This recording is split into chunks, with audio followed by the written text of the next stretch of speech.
Kung tutuusin, hindi lang naman kaming mga kontraktor ang nakikinabang dito.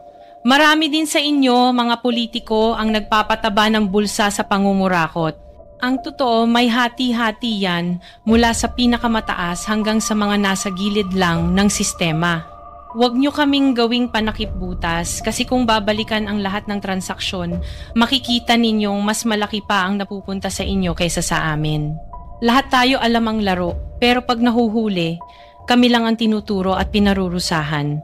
Kaya wag ninyong ipakita sa publiko na malinis kayo dahil sa bawat proyekto may kapalit na porsyento para sa inyong mga opisina. Ang sistema mismo ang nagtutulak sa amin na sumunod kung hindi kami papayag, wala kaming makukuhang proyekto.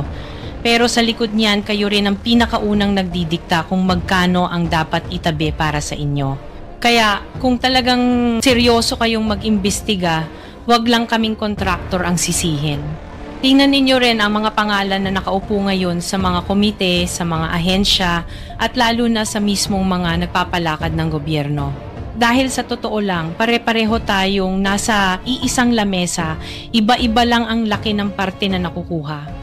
Kawawa po talaga ang mga mamamayang Pilipino kasi ninanakaw lang natin ang kaban ng bayan. Pera ng taong bayan pero tayo ang nakikinabang. Hindi ba tayo nahiya? Ang mga mahihirap mas lalong naghihirap.